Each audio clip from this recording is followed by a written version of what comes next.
100 में से 90 बिजनेसमैन 5 साल के भीतर अपनी कंपनीज बंद कर बैठते हैं और बचे हुए 10 बिजनेसमैन में से ऐसे कुछ ही समझ लीजिए कि 5 बिजनेसमैन होते हैं जो अगले 10 साल तक अपनी कंपनी को ले जा पाते हैं और अगले 10 साल के भीतर वो भी अपनी कंपनी बंद कर देते हैं।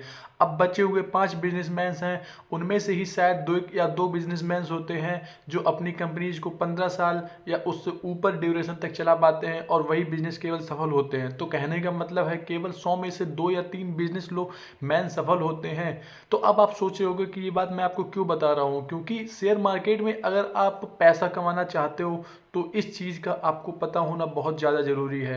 तो आज की वीडियो में मैं आपको यही बताऊंगा कि ये चीज़ शेयर मार्केट में आपसे कैसे संबंधित है।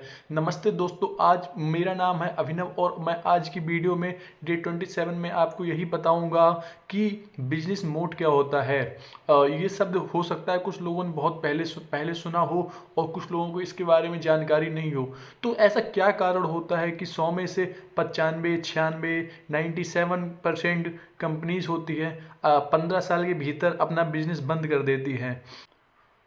उसके जो मेन कारण होते हैं आज हम उस पर ही डिस्कशन करेंगे।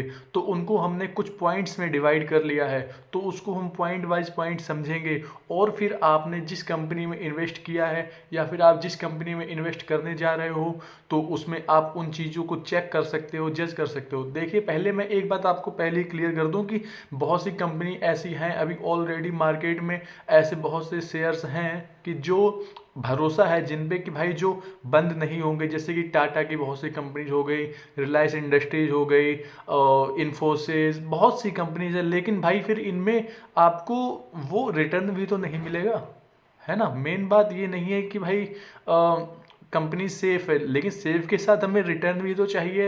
इनमें तो जितनी प्रोग्रेस होनी थी हो गई है, अब इसमें क्या ही बढ़ेगा या फिर बढ़ेगा तो बहुत वेट करना पड़ेगा। तो एक अच्छी नई और सर्चेबल कंपनी जो कि लॉन्ग टर्म ग्रोथ में हो और कंपनी भी नहीं हो जिसके बारे में लोगों को पता ना हो, तो वो कैसे पता चले। तो दोस्तों, आज की वीडियो में हम वही बताएंगे आपको। फिर आप ये डिसाइड कर सकते हो कि ये कंपनी अभी लोगों को इसके बारे में पता नहीं है और यही कंपनी है जो फ्यूचर का ब्लास्ट करेगी, शेयर मार्केट में तहलका मचाएगी, है ना। तो दोस्तों चलिए शुरू करते हैं, पॉइंट वाइज पॉइंट मैं आपको बताना शुरू करता हूँ।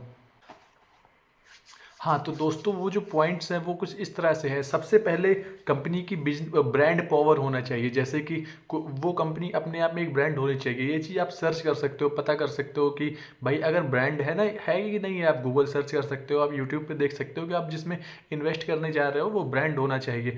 दूसरी चीज़ जो है स्विचिंग कॉस्ट, वो कंपनी ऐसा होना चाहिए कि उसमें अगर कस्टमर जुड़ा हुआ है तो उसमें जुड़ने के लिए पे किया हुआ है। आप इस चीज़ को थोड़ा सा ध्यान से समझिएगा कि कस्टमर अगर उस बिजनेस को स्विच करता है तो फिर उसको कहीं दूसरी जगह करने के लिए, इनरोल करने के लिए पैसा देना पड़े। जैसे कि ये बैंक अकाउंट्स वगैरह होते हैं ना, अगर आप एक जगह बंद कराओगे अकाउंट तो उसके लिए पैसा देना पड़ेगा, दूसरी जगह ओपन कराओगे बैंक में अकाउंट तो उसके लिए पैसा देना पड़ेगा।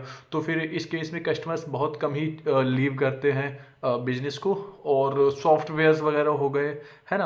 अब ये तो दो चीज़ें हो गई। तीसरी चीज़ जो होती है वो होती है कि नेटवर्क इफेक्ट। कंपनी का नेटवर्क इफेक्ट कैसा है, लोग उससे कितने ज़्यादा जुड़ रहे हैं। जितने ज़्यादा लोग होंगे, कोई ऑनलाइन प्लेस है, मार्केट प्लेस है जहाँ पे लोग ऑनलाइन जुड़ रहे हैं, यूपीआई एप्स वगैरह होते हैं, तो मल्टीपल लोग उससे जुड़ पाते हैं। उससे बिजनेस बहुत ज़्यादा सिक्योर और बहुत लॉन्ग टर्म हो जाता है। जैसे कि अभी मैं बात करूं, जितने भी अभी आज के टाइम में जितने भी यूपीआई ऐप्स चल रहे हैं वो मुझे लगता है कि ज़्यादातर सक्सेसफुल ही हो रहे हैं, क्योंकि उनमें कस्टमर्स की कमी ही नहीं है ना भाई। और अच्छा, अगर चौथे पॉइंट की बात करें तो कॉस्ट एडवांटेज।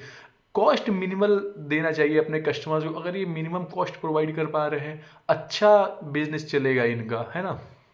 अगर कोई हाई कॉस्ट पे लेके जा रहा है और प्रोडक्टिविटी कम दे रहा है, सर्विसेज कम प्रोवाइड कर रहा है, तो वो बिजनेस मार्केट में टिक ही नहीं पाएगा, है ना। जीरो मार्जिन पे खेलना पड़ता है बहुत समय तक बिजनेस को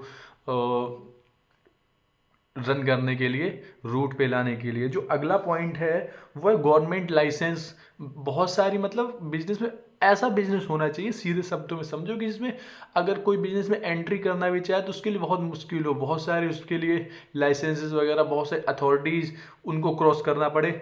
मतलब कि कॉम्पिटिटर मुश्किल से मिल पाए उस बिजनेस को। तो ये चीज़ अगर है तो आपने जिस कंपनी को चूज़ किया है तो बहुत ही अच्छी कंपनी कह सकते हो होगी। और अब ये लास्ट पॉइंट है जो डिस्ट्रीब्यूशन नेटवर्क। कहाँ कहाँ पे। अगर मान लीजिए वो यूपीआई एप्स वाला नहीं है कंपनी का फंडा, तो कंपनी स्टेट लेवल पे काम कर रही है या फिर नेशनल लेवल पे या फिर इंटरनेशनल लेवल, कितने तरह के कस्टमर से वो उसको कनेक्ट कर पा रही है अपने आप को। ये चीज़ बहुत ज़्यादा इंपॉर्टेंट है दोस्तों। अगर आपने इन 6 चीज़ों को ध्यान में रखते हुए किसी कंपनी की रिसर्च की, तो आप विश्वास मानिएगा कि वो एक अच्छी कंपनी साबित होगी आपकी इन्वेस्टमेंट के लिए, और फ्यूचर में मल्टीबैगर भी हो सकती है कि आप समझ लीजिए होगी। अच्छा दोस्तों, अच्छा इसके अलावा हम ये कैसे, जैसे कि मैं स्क्रीनर एप्लीकेशन पे आपको बताया करता हूँ ना पिछली वीडियोस में, तो इसको स्क्रीनर एप्लीकेशन पे कैसे देख सकते हैं कि किसी कंपनी को मानो से 5 to 10 ईयर्स तक कंटिन्यूअस होना चाहिए, अच्छा होना चाहिए, है ना, कंपनी का जो प्रॉफिट है वो भी, ये सारी चीज़ें बता चुका हूँ ना आपको कि साल भर साल बढ़ता होना चाहिए या स्टेबल तो एटलीस्ट होना चाहिए, और मार्जिन्स भी कंपनी का जो है वो भी स्टेबल होना चाहिए। डीप और hollow swallow, deep hollow swallow ये नहीं होना चाहिए, स्टेबल होना चाहिए मार्जिन। इसके अलावा जो म, मतलब कह सकते हैं भाई, देखो अगर कंपनी में ओवरऑल सारी चीज़ें अच्छी हैं, तो फिर सीधी सी बात है कंपनी का शेयर प्राइस भी तो क्यों ही नहीं बढ़ेगा भाई बताओ। तो शेयर प्राइस में भी इंक्रीमेंट होना चाहिए, शेयर प्राइस स्टक नहीं होना चाहिए। ठीक है, वो बात मान लेते हैं कि शेयर प्राइस डिफाइन नहीं करता है कंपनी अच्छी है या बुरी है, लेकिन फिर भी अगर कंपनी अच्छी है तो ओवरऑल तो शेयर ऊपर ही जाएगा ना 5 साल में।